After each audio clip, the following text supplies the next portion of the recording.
नमस्कार दोस्तों, आज जानेंगे एलियन कौन है। क्या कोई भगवान है? एलियन और भगवान में कोई अंतर नहीं है। देवता जैसे इंद्र, सूर्य, वरुण, वायु, विष्णु, शिव या परम ब्रह्म भी एलियन की संकल्पना के ही अलग अलग रूप है। एलियंस के बारे में जो कुछ कंस्पिरेसी थ्योरीज कहते हैं वह सब एक मान्यता है। उनकी कहानियां एक विश्वास है। माना जाता है कि वे किसी और ग्रह पर मौजूद हैं।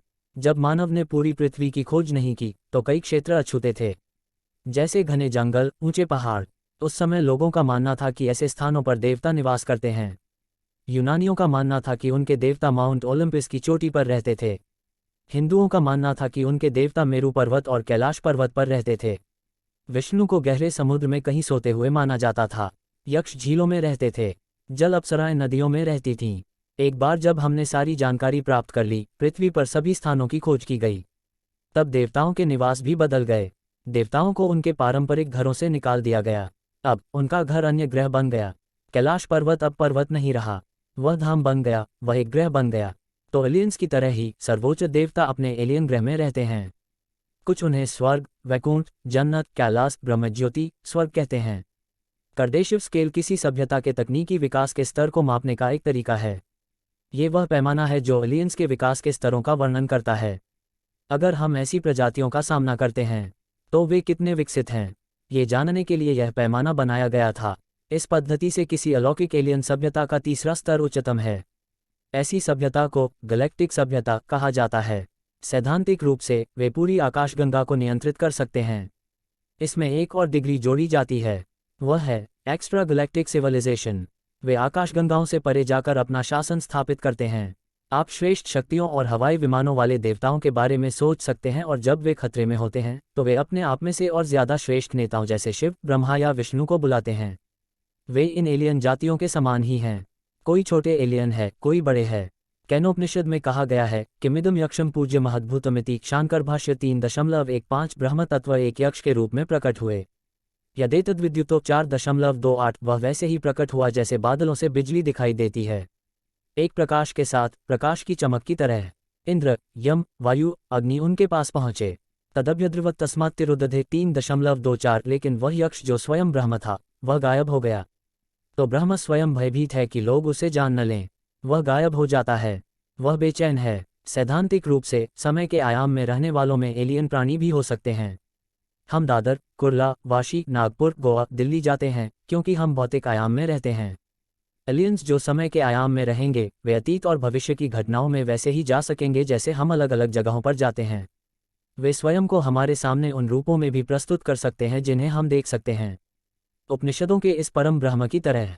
ये फिल्म इंटरस्टेलर में अच्छी तरह से चित्रित किया गया है, जहां विकसित एलियंस मूल पात्र के साथ बातचीत करते हैं। परम ब्रह्म स्वयं उच्चतर एलियन रूप है। हम वास्तव में नहीं जानते कि ये एलियंस मौजूद हैं या नहीं। वे जरूर होंगे, मगर वे कैसे हैं, कैसे दिखते हैं, कैसे रहते हैं, ये किसी को नहीं पता। उनके बारे में रची कहानियां इन देवताओं जैसी ही काल्पनिक है। किंतु कम से कम जो एलियंस की कहानियां बनाते हैं हॉलीवुड में, वे स्वीकार तो करते हैं कि हाँ, ये सब मानवरचित है। लेकिन एलियंस का अस्तित्व संभव है। संभाव्यता के नियम कहते हैं कि वे मौजूद हो सकते हैं। अरबों प्रकाश वर्ष तक फैला अंतरिक्ष और इतने अरबों ग्रह हैं। हमारे ग्रह पर जीवन का जन्म कोई चमत्कार नहीं था, इसलिए इनमें से कई ग्रहों में जीवन निश्चित रूप से मौजूद रहेगा। ये सोचना वैज्ञानिक है, लेकिन कई हाथों और कई चेहरों वाले देवता पौराणिक हैं। एलियंस के अस्तित्व की संभावना धर्मों के देवताओं के अस्तित्व की संभावना से कई दर्जन गुना अधिक है। क्या एलियन ही भगवान है? पहले तो मैं ये कहूँगा कि भगवान से आपका क्या मतलब है। अगर आप उस भगवान की बात कर रहे हैं जो सृष्टि का रचयिता है, तो आपके प्रश्न का उत्तर है नहीं, क्योंकि उसी भगवान ने एलियंस को भी बनाया है। अब आते हैं इस प्रश्न के दूसरे नजरिए में। क्या एलियंस को हमारे पूर्वजों ने देवी देवता समझा? तो इस प्रश्न का उत्तर है हाँ, काफ़ी हद तक। इस दुनिया में ऐसे कई साक्ष्य हैं जो इस बात की पुष्टि करते हैं। विश्व के लगभग सभी धर्मों, हिंदू, ईसाई, यहूदी, माया सभ्यता, मिस्र की सभ्यता और भी कई में देवताओं के आसमान से किसी विमान या रथ से आने की बात कही गई है। ये यान प्रकाश, धुआं और शोर करते थे, ऐसा भी विवरण धर्म ग्रंथों में मिलता है। माया सभ्यता की एक कब्र पर बने एलियन के चित्र को अगर काल्पनिक माना जाए तो किसी स्पेसशिप की कल्पना उस समय में करना भी असंभव था, और इस चित्र में तो बहुत ध्यान से कलपुर्जे भी बनाए गए हैं। भारत में एक मंदिर है, कैलाश मंदिर, एलोरा। इस मंदिर को जिस तरह बनाया गया है वो आज भी संभव नहीं है। और वो मंदिर 8वीं शताब्दी में बनाया गया। कैसे? मिस्र के पिरामिड कैसे बने? हड़प्पा और मोहनजोदड़ो की खुदाई में रेडियोएक्टिव राख का मिलना बताता है कि परमाणु विस्फोट हुआ। महाभारत में युद्ध के समय एक हथियार का प्रयोग हुआ जिसके बाद सैनिकों के नाखून, बाल झड़ने लगे, वो अंधे हो गए। ये सारे लक्षण परमाणु विस्फोट के हैं। इतने उन्नत हथियार मनुष्य के बनाए नहीं लगते। क्या एलियन कहीं हैं? एलन मस्क ने हाल ही में एरिया 51, जहां एलियन को कैद करके रखा गया है, के सभी राज उजागर करने के लिए अमेरिकी सरकार पर दबाव बनाने के मकसद से 6 लाख से ज़्यादा अमेरिकियों के साथ एक मुहिम छेड़ी है। चलिए पहले जानते हैं कि एरिया 51 है कहाँ। एरिया 51 लॉस वेगास से कुछ दूरी पर स्थित एक रेगिस्तान नेवादा में है। ये अमेरिका की एयरफोर्स का एक ऐसा भाग है जहां आम लोगों को जाने की मनाही है। सूत्रों के मुताबिक 1947 में अमेरिका में एक उड़न तश्तरी आकर गिरी थी। इस घटना को रोजरवेल यूएफओ इंसिडेंट नाम दिया गया है। कहा जाता है कि इस घटना में एक एलियन बच गया था जिसे एयरफोर्स के एक खुफिया ठिकाने पर रखा गया और इसी जगह का नाम है एरिया 51। एरिया 51 में कई लोगों ने आसमान में एक अजीब सी उड़न तश्तरी को उड़ते देखा है। कहा जाता है कि अमेरिकी सरकार द्वारा 1947 में मिली उड़न तश्तरी की रिवर्स इंजीनियरिंग करके उसे उड़ाकर देखा जाता है।